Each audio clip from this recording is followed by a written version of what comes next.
What's up, fight fans? Joining us on the Cage Side Press YouTube channel is one of the brightest young prospects in the sport today, one half of the PFL Nashville main event, Thad Jean. Thad, Hey, thanks for man. joining me, man. Thank you for having me. Appreciate you, Brett. All right, let's get right into it. You're in the semifinals of this welterweight tournament, and you started this thing out as an alternate originally. Talk me through Yeah. these last couple of months. What's it been like for you to go from not being into the tournament to now being 2 fights away from $500,000 and a world title? Yeah, I mean, I want to say I personally, it's completely God's plan.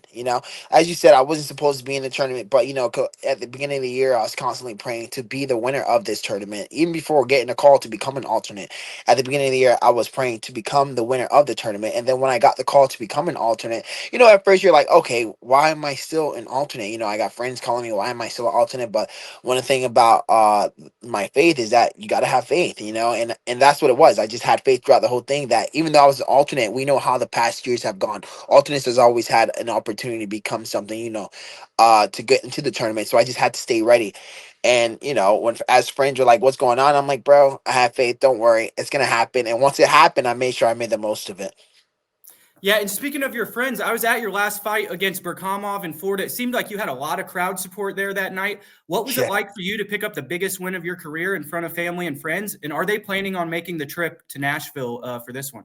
Yeah, I mean, it was, you know, it's always a great thing to get such a beautiful finish because you as someone you're going to go watch someone fight. It's nerve wracking, and you don't want to go out there and see your boy lose or your brother lose or your son lose. So for me to get that win in front of them, it only just re just like certifies their belief in my craft and that that they have full confidence in me coming out of these fights with a W and something like that. They don't have to see 3 rounds, and seeing 3 rounds of somebody going fighting is like, oh my gosh, you'd rather get in there and get it out, but at the same time getting in there and getting out, you got to make sure you're definitely someone that people want to come and see and be entertaining. And so I love that they come and they show out support, and I'm so excited. There's so many people who are actually coming out to Tennessee. If anything, there's much more than there was going to be in Orlando coming out to Tennessee. So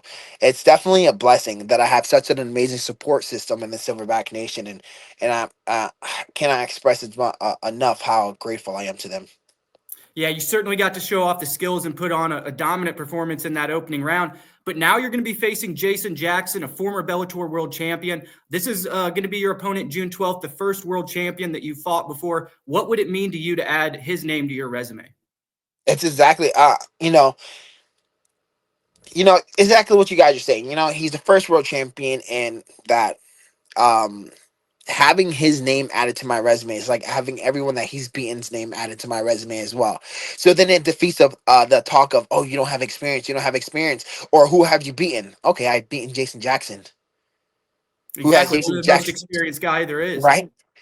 Who has Jason Jackson beat? I beat those guys too. Then, I beat Jason Jackson, and again, Burkmov has much more experience than I did as well. Right? I mean, how Yeah. many losses did he had? 17 wins to 17 one or and two. yeah, 17 and 1, I believe, going into So that. I gave him his second loss. Hmm. Not second loss as in it could have went either way. No, first round TKO. So it's like, yeah, I went into the Berkhamov fight with people saying the same thing. How do you feel about going into this fight with this guy having more experience? Doesn't really matter. Once the cage closes behind you, it's just me and him, and who has more of that dog in them, and who is smarter in the cage, and who's actually better in the cage. And it's gonna be the same thing with Jason Jackson. So once I beat him, yeah, I beat Jason Jackson, and I also beat who Jason Jackson has beat. So I'm super grateful for that.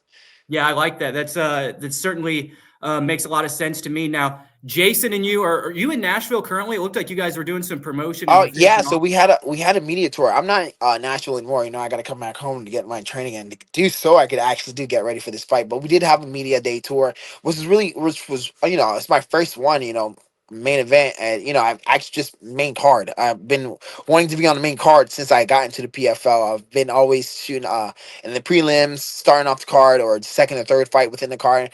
And I'm like, dang, I'm always bringing a crowd. Like as you said, I'm always bringing a crowd. It's always a fantastic fight to watch. It's either a stoppage or a really good fight. I mean, me going against Chris Brown, it wasn't a stoppage, but it was every round was like, oh my gosh, what's going on? It was a battle. And finally, I'm in the main card, but not just the main card. I'm in the main event. Yeah, it's a big, big, big spot, and you're one fight But away home. from that world title. Yes. Now, Jason Jackson is a guy who's been around for a long time, right? How long have you been watching him compete? And when you've watched his tapes, do you see any weaknesses in his game that you think you're going to be able to exploit on fight night that like stick out to you? Yeah, I definitely do see myself being able to exploit some of his weaknesses, but that's for you to see on fight night, of course.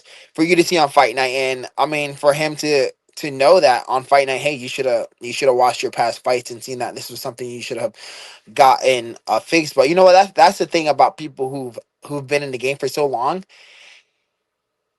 If they haven't fixed that flaw or that weakness or that hole that they've had in the game much earlier on, probably within like the first 15 fights, then it's something that's going to stay habitual throughout each and every single fight. So it doesn't matter what he thinks he's going to do. Once he starts getting that pressure, he's going to go right back to those flaws, and those flaws will be exposed. And that's when I expose those flaws and come out on the top. So I don't want to say anything specific. You will just see, is what I'm going to say. This is certainly one of the most anticipated fights of the entire tournament. When you look at the other side of the bracket right now, do you think Jason is really the toughest test? And then in the finals, you might be facing someone who might not necessarily be as competitive as Jason is. Do you think you're getting out the hardest matchup out of the way first? I think you know the answer to your own question, and I appreciate that. So yeah, Brett. I feel like our side of the bracket itself is already the hardest side. I mean, if I faced Jason first and beat Jason, then I would have to go against Berkmov. Then it'd be the same thing. As soon as I got rid of these two, then it's I personally I believe, and I'm pretty sure they believe it too, or Jason believes it too. Whoever wins it out of this fight wins the entire tournament. And Yep. yeah, all I'm not gonna disrespect Logan Storley and Kikuchi, but I don't think they have what we have on this side of the bracket. So once I beat Jason Jackson, I don't want to sip on my own Kool-Aid and slow down in training, which I would never do. I would never do that. But at the same time, I would say Jason Jackson is going to be the toughest one. He is the toughest opponent out of this entire tournament. And then you mentioned Dakota Ditcheva in your last post-fight interview, but you actually have an opportunity just like her to become a homegrown star here with the PFL. Now getting into the main event, like you mentioned, do you feel that sort of push from the promotion? And is becoming one of the faces in the company a goal for you? Yeah, I want to definitely I've said it many times. I want to say it again. I want to be what McGregor was to the UFC for the PFL. Casuals, people didn't really know the UFC like that. Of course, if you were a fan of fighting, you knew what MMA was. But Mhm. how many casuals turned MMA fans when it came to McGregor fighting? A lot of That people. is exactly. So I want to be the McGregor of the PFL, and yes, I want to be the superstar, and yes, I want to be the face. And of course, Dakota Ditcheva is doing a really good job at doing that. I think Dalton Rosta will also be another face of the company, even though he came from Bellator. I think he's still young. He still has it. He still has that it factor. So he's good looking as well, and he's ready to do it. He's a showstopper too. So I mean, I feel like we can all be faces of the company, but I want to be the biggest face of the company. Definitely as the silverback, I want to be the biggest face of this company, and I will be. Well said, Thad. I can't let you go without getting a prediction for you for the 12th. How does your fight go with Jason Jackson? How do you see it taking place? And do you see yourself getting him out of there early? Yeah, for sure. I say it's a stoppage. I cannot tell you. That's the thing. I don't want to tunnel vision myself. I believe it doesn't go past the second round. That's for sure. But I don't know if it'll be on the feet or on the ground. Gotcha. That's what I'm going to say. It doesn't go past the second round, but it doesn't.